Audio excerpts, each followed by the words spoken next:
This could be an October surprise for the election. I swear to God, Fox News is watching my stream.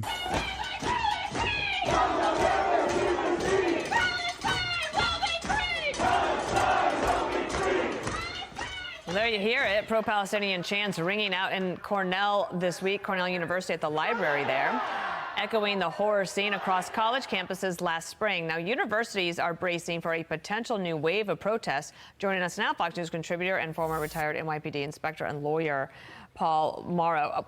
So they're not shy about telling everybody, like, we're going to do these protests. Like this fall, the protesters intend to bring... Yeah, the horror scene. It is horrific to me that there are young Americans in some of the top institutions of higher learning in this country that have learned some of these principles that they're teaching in class, like genocide is unconscionable. Horror scenes. Will you go to the protest again if it happens? Yes, absolutely. 100%. I am fully in support of the student movement, the anti-genocide movement across the board. I think that the students should absolutely protest once again like they did. They should. It is their right to do so. They absolutely should do so. I don't just think that these student protests will happen and it might become like a point of contention. I want it to be that way because people forget very quickly in our media cycle. People forget the atrocities that are happening. What do you say to shitlibs who say, why did the protest stop over the summer?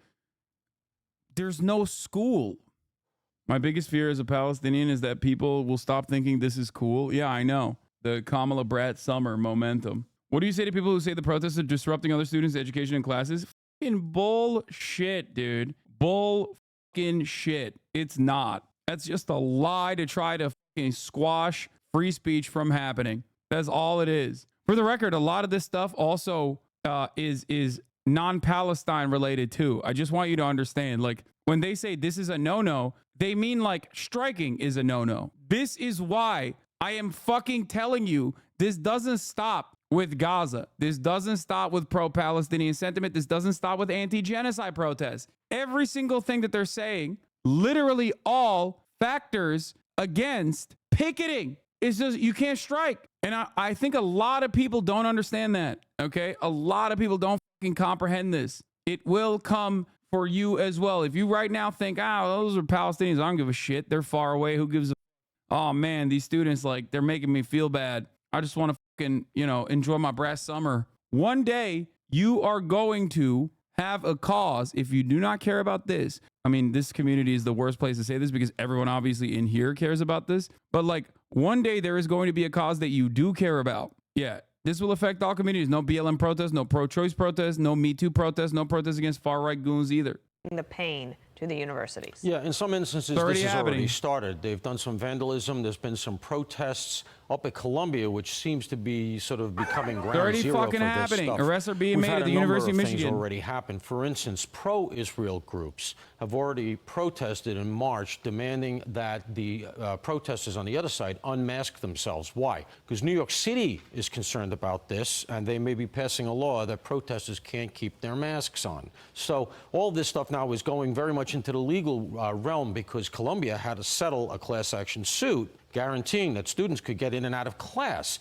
So it's going to happen. It's coming. They don't want any kind of protest whatsoever. It was yet another way, another insidious way in which it was actually to make every kind of anti-Israel sentiment be completely removed from public spaces. Because at the end of the day, it has nothing to do with like people's fears or anything. It has everything to do with you hurting Israel's feelings, okay? Big bad Israel's feelings cannot be hurt. It must be protected above all else. It's not just about Gaza. And I think that's something that a lot of our viewers might not understand is that, yeah, it is there. The primary cause here is the Gaza issue, without any nuance, by the way. They just want Israel gone. But there's no way the adjacent groups are going to let this go on without getting involved. So you got anarchists, communists, a lot of groups that are a lot more volatile. And that's what police departments are worried about. Well, and maybe university presidents should be too. Ivy League presidents who resigned amidst the protest, we have a list of them here, from Penn, Harvard, Cornell, and Columbia.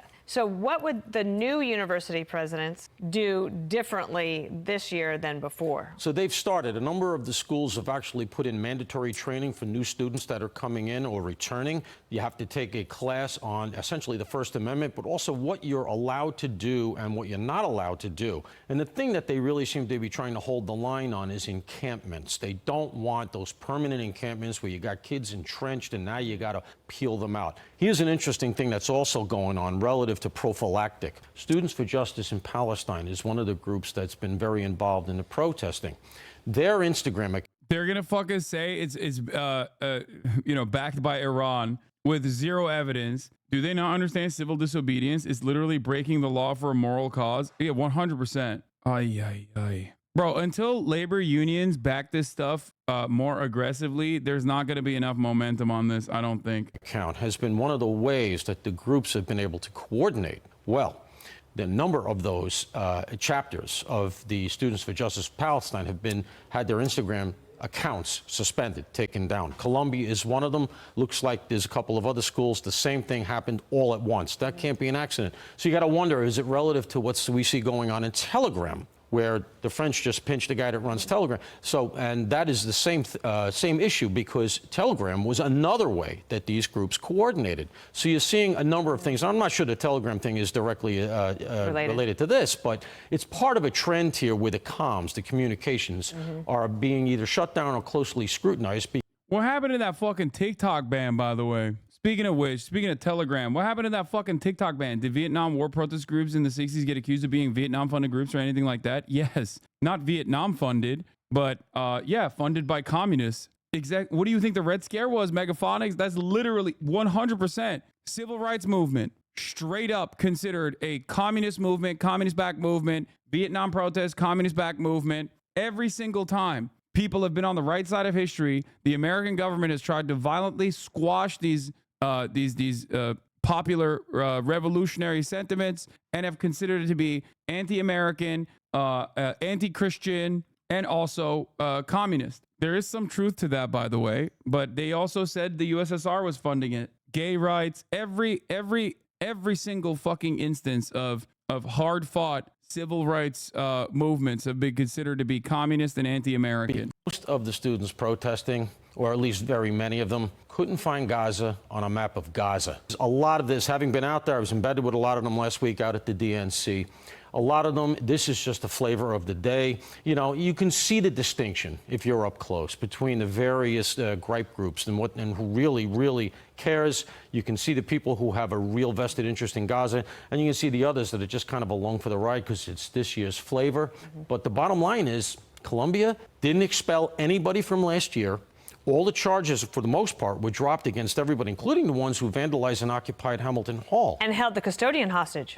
I can't believe they didn't criminally prosecute students protesting against genocide. Okay, that's crazy. They should do that, I say, on Fox News, the #1 defender of free speech. But that goes to the masks, by the way, and they should pass that mask law. Is that imminent? It's possible, but of course, you know, there are vested interests who don't want it because they say it's going to still the First Amendment. The bottom line is, this has the potential for being an October surprise for the election, because nationwide, this could get messy. I expect that Dana Bash will be asking Kamala Harris about it tomorrow. And Tim Walz, because he's going to be there too. You think that's coming up? Did the U.S. have a similar reaction to student protests against South African apartheid? It was nowhere near as like, I think it was nowhere near as organized. South Africa did not have its like, the South African government did not have its allegiances and its like loyalists in the same way that like Israel does. Okay. And part of that is because Israel, ironically enough, like the ADL, the Anti-Defamation League, was working alongside the South African apartheid regime and spying on protesters, which included trade unionists and even Jewish protesters as well that were against South African apartheid. Now, what's really interesting about it is that Israel seemingly learned from the mistakes that the South African apartheid regime made in terms of like conducting Western propaganda, ensuring that this doesn't happen again. Universities have become even more financialized. Like, they are financial institutions. They're basically hedge funds, right? And a lot of those hedge funds are directly invested in Israel. So divestment from South Africa carried a weight to it, right? A financial punishment that these institutions would occur, but and so did obviously divesting from Russia, which was a non-starter because it happened to be America's foreign adversary, if you recall. And now this divestment call is significantly larger in terms of incurring financial punishments when you're talking about Israel.